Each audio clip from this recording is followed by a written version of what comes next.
आरक्षणाला विरोध नाही, मात्र समजूतदारपणा दाखवा। आरक्षणासंदर्भात चर्चा आहे, मात्र काही जण ऐकायला तयार नाहीत। उपमुख्यमंत्री अजित पवार यांनी जरांगेंना टोला लगावलाय।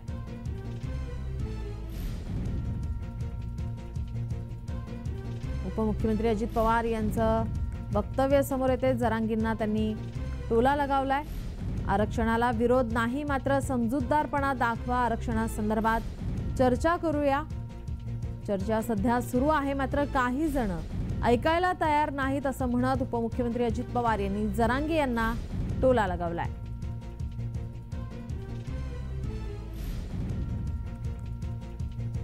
समाजातल्या महत्त्वाच्या लोकांशी चर्चा करून आपण ते पुढे जातोय, परंतु काही जण ऐकायला तयार नाही। ते म्हणतात बाकी माहित नाही, आरक्षण द्यायला पाहिजे।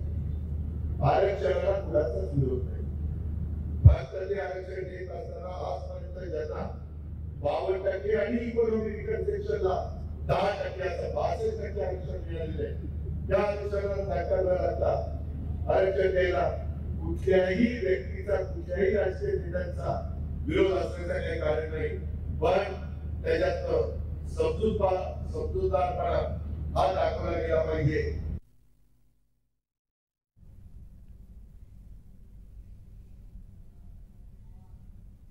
आपले प्रतिनिधी विजय चिडे आपल्या सोबत जोडलेले आहेत। विजय, आपण पाहतोय मनोज जरांगे आपल्या आंदोलनावरती ठाम आहेत।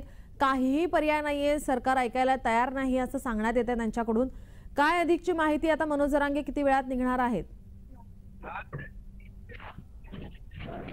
नक्कीच जर बघितलं सध्या आता ज्या आरक्षणाचा मुद्दा जो आहे तो आलेला आहे, सरकारला अनेक वेळा जो आहे आता वेळ देऊन देखील सरकार आता वेळ काढूपणा करत असल्याचं मनोज जरांगे पाटील यांचे पण म्हणले आहे। त्यामुळे आज मुंबईकडे जे आहे मनोज जरांगे पाटीलचा आता लाखोच्या संख्येने जे आहे मराठा समाज जे आहे आता मुंबईकडे कूच करणार आहे। माझ्यासोबत बोलण्यासाठी काही सराटी अंतरवाली या ठिकाणी बाहेर ठिकाणून जे आहे मराठा स्वयंसेवक आलेले आहे, त्यांच्याशी बोलण्याचा प्रयत्न करू। काय सांगाल, कुठून तुम्ही आलेले आहात? मी देगलूर तालुक्या नांदेड जिल्ह्यातून देगलूर तालुक्यातून सुगाव गावातून इथून आलेला आहे। मी एकटा आलो नसून माझ्या सोबत 5-6 जण आमचे मराठा समाज बांधव आले आणि आम्हाला जोपर्यंत मुंबईमध्ये जाणार नाहीत, सरकारला असं वाटत असेल की आम्हाला आरक्षण द्यायचं म्हणजे यांचा द्यायचं नसेल असं फक्त पुढे जण आणि बाकीचे आणि सांगतो हे चिल्लर आहे मध्ये बघायचं असेल तर तुम्ही विजय, काही तांत्रिक अडचण येत आहे, आपण या संदर्भात अपडेट तुमच्याकडून जाणून घेणारच आहोत। तुर्तास धन्यवाद तुम्ही दिलेल्या माहितीसाठी। मनोज जरांगे मुंबईच्या दिशेने रवाना होणार आहेत। संपूर्ण लक्ष आता जरांगे यांच्या आंदोलनाकडे, उपोषणाकडे असणार आहे।